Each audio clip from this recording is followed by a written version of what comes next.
Israel ফিলিস্তিন পুরোদমে যুদ্ধ চলছে, আর এই যুদ্ধের সর্বশেষ আন্তর্জাতিক গুরুত্বপূর্ণ আপডেট সংবাদ জানিয়ে দিব। শুরুতেই শিরোনাম, ইসরায়েল হিজবুল্লাহর মধ্যে যুদ্ধের তামামা। এরপর জানিয়ে দিব, তুরস্কে প্রেসিডেন্ট রিসেপ তাইয়েপ এরদোগানের পরিণতি হতে পারে সাদ্দামের মতো, হুঁশিয়ারি ইসরায়েলের। এরপর আরও জানাচ্ছি, ইসরায়েল অধিকৃত গোলান মালভূমিতে ইরানের তৈরি রকেট দিয়ে হামলা। আরও জানাবো, মাঝারি পাল্লার পারমাণবিক অস্ত্র উৎপাদনের হুমকি রাশিয়া প্রেসিডেন্ট ভ্লাদিমির পুতিনের। এবং সর্বশেষ জানিয়ে দিব, ইসরায়েলের আয়রন ড্রোম ক্ষেপণাস্ত্র প্রতিরক্ষা ব্যবস্থা প্রাণঘাতী ভুল। এতক্ষণ শুনছিলেন গুরুত্বপূর্ণ সংবাদ শিরোনাম, এখন জানিয়ে দিব বিস্তারিত। ইসরায়েল হিজবুল্লাহর মধ্যে যুদ্ধের দামামা। ইসরায়েল অধিকৃত গোলান মালভূমিতে একটি ফুটবল মাঠে রকেট হামলায় নিহতদের জানাজা গতকাল সম্পন্ন হয়েছে। এই হামলার জন্য ইরান সমর্থিত লেবাননের সশস্ত্র গোষ্ঠী হিজবুল্লাহকে সরাসরি দায়ী করেছে ইসরায়েল। সেই সঙ্গে এই হামলার জবাব দিতে লেবাননের একদম ভেতরে পাল্টা হামলা চালিয়েছে ইসরায়েলি বাহিনী। বিবিসির প্রতিবেদনে বলা হয়েছে, পাল্টাপাল্টি হামলার জেরে ইসরায়েল ও হিজবুল্লাহ সরাসরি যুদ্ধে জড়িয়ে পড়তে পারে, এই আশঙ্কা ক্রমশ জোরালো হচ্ছে। ইসরায়েলের পক্ষ থেকে বলা হয়েছে, শনিবার গোলান মালভূমির মাজদাল শামস এলাকার একটি ফুটবল মাঠে হিজবুল্লাহর রকেট আঘাত হানলে অন্তত 12 জন নিহত হয়। নিহতদের বেশিরভাগই ছিল শিশু। তবে এই হামলায় হিজবুল্লাহ তাদের সম্পৃক্ততার অভিযোগ জোরালোভাবে অস্বীকার করেছে। গত বছরের অক্টোবরে যখন ইসরায়েল ও হামাসের মধ্যে যুদ্ধ শুরু হয়, তখন থেকে ইসরায়েল ও হিজবুল্লাহর মধ্যেও নিয়মিত গোলাগুলি বিনিময় চলছে। ফিলিস্তিনিদের প্রতি সমর্থন জানিয়ে হিজবুল্লাহ জানায়, গাজা আগ্রাসন বন্ধ না করলে ইসরায়েলের ওপর হামলা চলতে থাকবে। মাজদাল শামস এলাকার যে ফুটবল মাটিতে শনিবারের রকেট হামলায় অন্তত 12 জন নিহত হন, সেখানে যান বিবিসির কূটনৈতিক সংবাদদাতা পল অ্যাডামস। তিনি জানান, ফুটবল মাঠটির মাঝখানে রকেটের আঘাতে বিশাল একটি গর্ত তৈরি হয়েছে। তিনি বলেছেন, মাঠের চারদিকে যে বেড়া ছিল সেগুলো বিস্ফোরণে উড়ে গেছে। ঘটনাস্থলে তখনও পড়েছিল ফুটবল খেলতে আসা বাচ্চাদের আগুনে ভস্মীভূত বাইকগুলো। পল অ্যাডামস আরও জানান, হামলা ঠিক আগে সাইরেন বেজেছিল ঠিকই, কিন্তু এত দ্রুত রকেটটি এসে আঘাত হানে যে কেউ মাঠ ছেড়ে পালানোর সময় পায়নি। দ্য টাইমস অব ইসরায়েল পত্রিকা জানাচ্ছে, শেষকৃত্যে অংশ নিতে ইসরায়েলের যে মন্ত্রীরা গোলান মালভূমিতে যান, তাদের উপস্থিতির জনতার তীব্র ক্ষোভ ও রোষের মুখে পড়তে হয়। ইসরায়েলি মন্ত্রীর বারকাত ও ইডিট সিলমানকে লক্ষ্য করে একজন ব্যক্তি বলে ওঠেন, আপনাদের কোনো লজ্জা আছে? একটা ছেলে ফুটবল খেলতে গিয়ে আর ফিরে এলো না, ভাবা যায়। সঙ্গে সঙ্গে শত শত মানুষ এই বক্তব্যে সায় দিয়ে চমৎকার ভাবে চিৎকার করে ওঠেন। গত বছরের ডিসেম্বরে ইসরায়েলি প্রধানমন্ত্রী বেনিয়ামিন নেতানিয়াহু সতর্ক করেছেন যে হিজবুল্লাহ সর্বাত্মক যুদ্ধ শুরু করলে বৈরুতকে গাজায় পরিণত করা হবে। তবে এর আগে হিজবুল্লাহ ইঙ্গিত দেয় যে তারা এই সংঘাত বাড়াতে চান না। গত জুনে কাতার ভিত্তিক সংবাদ মাধ্যম আল জাজিরাকে এক সাক্ষাৎকারে হিজবুল্লাহ ডেপুটি নেতা শেখ নাইম কাসেম বলেন, ইসরায়েল এই সংঘাতকে কোনোভাবেই বৃদ্ধি করলে তা হবে ধ্বংসাত্মক। বিশেষজ্ঞরা আশঙ্কা করছেন, দুই পক্ষের মধ্যেই সাম্প্রতিক হামলা এই সংঘাতকে আরও বাড়াতে পারে। তুর্কি প্রেসিডেন্ট এরদোগানের পরিণতি হতে পারে সাদ্দামের মতো, ইহুদিবাদী ইসরায়েলের হুঁশিয়ারি।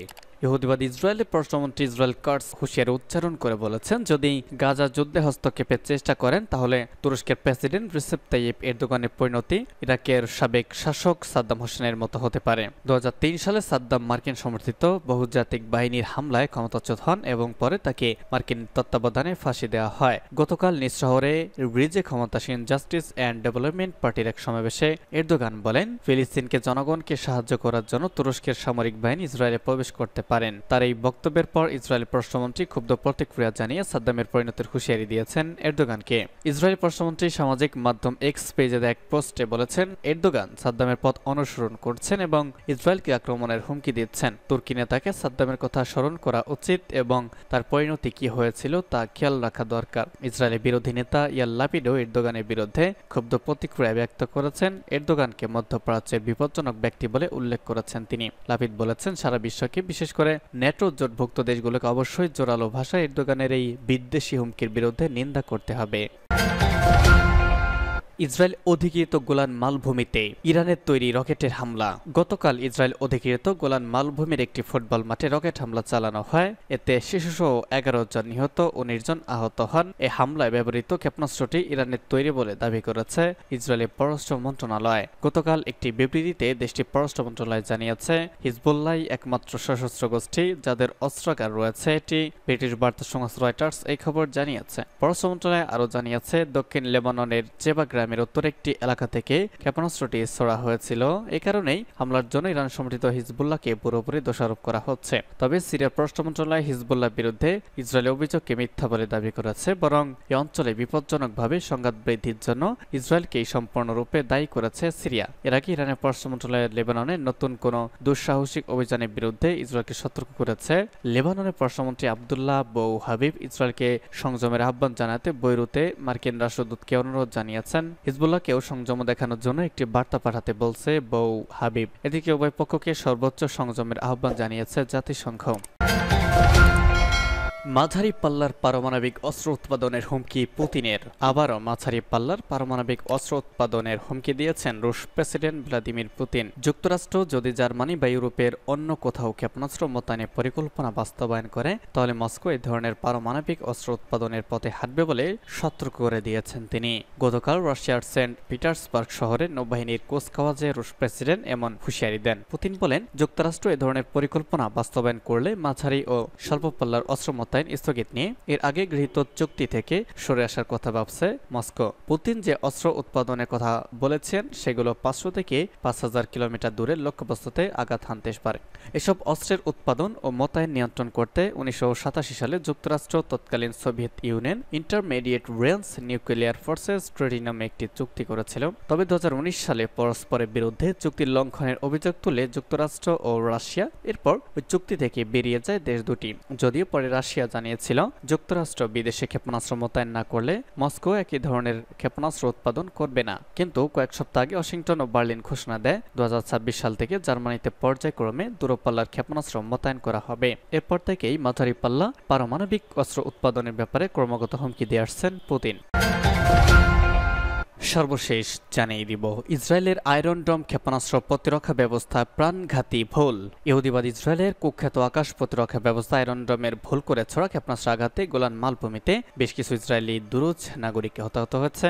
এ ঘটনায় ইসরায়েলের কিছু গণমাধ্যম আয়রন ডোমের ভুলের কথা স্বীকার করেছে। ফিলিস্তিনীয় লেবাননে প্রতিরোধ যোদ্ধাদের রকেট ও ক্ষেপণাস্ত্র হামলা প্রতিহত করার ক্ষেত্রে আয়রন ডোমের ব্যর্থতা ও ভুল সাম্প্রতিক সময় ইসরায়েলের অভ্যন্তরে ব্যাপক চাঞ্চল্য সৃষ্টি করেছে। পার্স টুডে ফার্সির মতে, এই আকাশ প্রতিরক্ষা ব্যবস্থার পেছনে বিপুল অর্থ ব্যয় করা সত্ত্বেও এগুলোর ব্যর্থতা ইসরায়েলিদের মনে আতঙ্ক সৃষ্টি করেছে। ইহুদিবাদী আয়রন ডোম ব্যবহার করে ফিলিস্তিনি ও লেবাননি প্রতিরোধ যোদ্ধাদের রকেট ও ক্ষেপণাস্ত্র হামলা প্রতিহত করার দাবি করলেও গত 10 মাসে বহুবার ইসরায়েলি স্থাপনা, সামরিক স্থাপনা ও বসতগুলিতে এসব ক্ষেপণাস্ত্র রকেট আঘাত এনেছে। এসব ঘটনায় প্রমাণিত হয়েছে আয়রন ডোম নিয়ে যতটা প্রচার চালানো হয় বাস্তবে তার থেকে ভিন্ন এবং এগুলোর পক্ষে সব ক্ষেপণাস্ত্র হামলা ঠেকানো সম্ভব নয়, অসম্ভব। লেবানন ইসলামী প্রতিরোধ আন্দোলন হিজবুল্লাহ সম্প্রতি ইসরায়েলের অভ্যন্তরে গোয়েন্দা ড্রোন পাঠিয়ে ইহুদিবাদীদের বহু স্পর্শকাতর স্থাপনার ছবি ও ভিডিও ধারণ করে তা প্রচার করেছে।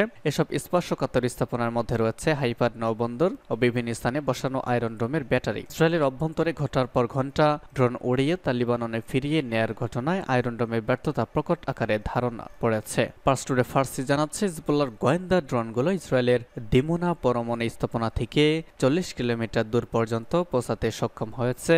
এই ঘটনায় ইসরায়েলের অভ্যন্তরে ব্যাপক আতঙ্ক তৈরি হয়েছে।